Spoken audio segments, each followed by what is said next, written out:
రాజ్యాంగము అనగా ప్రభుత్వము యొక్క విధానము. ఈ రాజ్యాంగములో చట్టాలు, ప్రభుత్వాలు నడుచుకునే విధానాలు, ఆదేశిక సూత్రాలు, రాజ్యాంగపరమైన విధులు, విధానాలు పొందపరచబడి ఉంటాయి.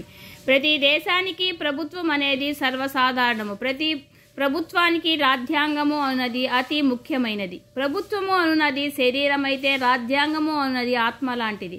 ప్రభుత్వాలకు దిశానిర్దేశాలు చూపించేది ఈ రాజ్యాంగము. రాజ్యాంగ దినోత్సవం అంటే ఏమిటి, ఎందుకు జరుపుకుంటారు అంటే 1949 నవంబరు 26న రాజ్యాంగానికి ఆమోద ముద్ర పడిన రాజ్యాంగ దినోత్సవం నిర్వహించబడలేదు. ఆ తరువాయి 2015లో మొదలైంది.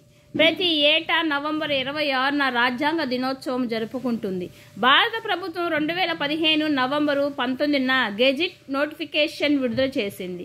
అసలు నవంబర్ 26న రాజ్యాంగ దినోత్సవం ఎందుకు జరుపుకుంటున్నారు? అనుమానాలు, సందేహాలు చాలా మందిలో ఉన్నాయి.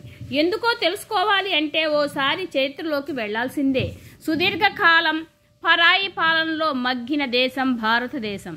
ఎందరో స్వాతంత్ర సమర యోధుల త్యాగ ఫలితాలతో 1947 ఆగస్టు 15న స్వతంత్ర భారత్గా అవతరించింది. ఆ తర్వాత ప్రతి స్వతంత్ర దేశానికి ఒక రాజ్యాంగం ఉండాలి అని. రాజ్యాంగం అంటే దేశానికి, ప్రజలకు, ప్రపంచ ప్రభుత్వానికి కరదీపిక వంటిది.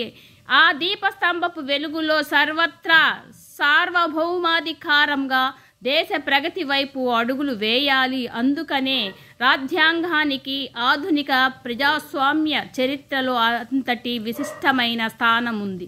కోట్లాది మంది ప్రజల ఆకాంక్షలకు అనుగుణంగాను మన దేశం కంటే ముందున్న దేశాలు రాజ్యాంగాలను రచించాయి. అయితే భారత రాజ్యాంగ చరిత్ర రచన సంక్లిష్టమైనది. దీనికి కారణము దేశములో అనేక మతాలు, తెగలు, ఆదివాసీలు, దళితులు, అణగారిన, పీడనకు గురైన వర్గాలు తదితరులున్నారు.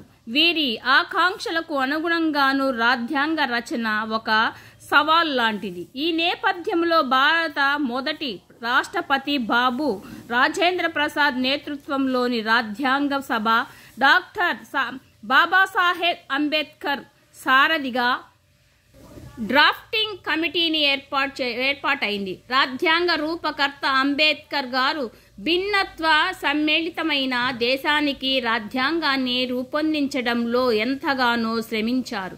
రాజ్యాంగం అంటే కేవలం ప్రభుత్వ విధి విధానాలు, శాసనసభలు రూపకల్పనే కాదు, కోట్లాది పీడిత ప్రజల ఆశయాలను ప్రతిబింబించాలన్నది ఆయన ప్రధాన ఆశయం.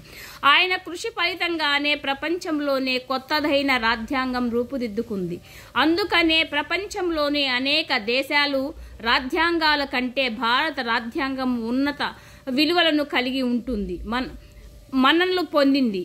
1949 నవంబర్ 26న రాజ్యాంగాన్ని రాజ్యాంగ సభ ఆమోదించింది.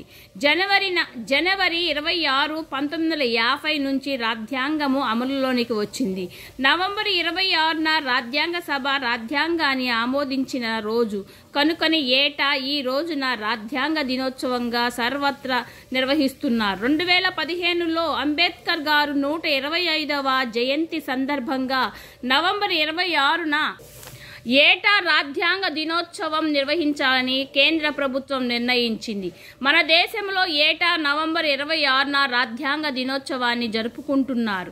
1949లో ఇదే రోజున భారత రాజ్యాంగానికి రాజ్యాంగ సభ ఆమోదం తెలిపింది. తర్వాత 1950 జనవరి 26న భారత రాజ్యాంగం అమల్లోకి వచ్చింది. నవంబరు 26న నేషనల్ లా డే, సంవిధాన్ దివాస్ అని కూడా పిలుస్తారు. జై భారత్.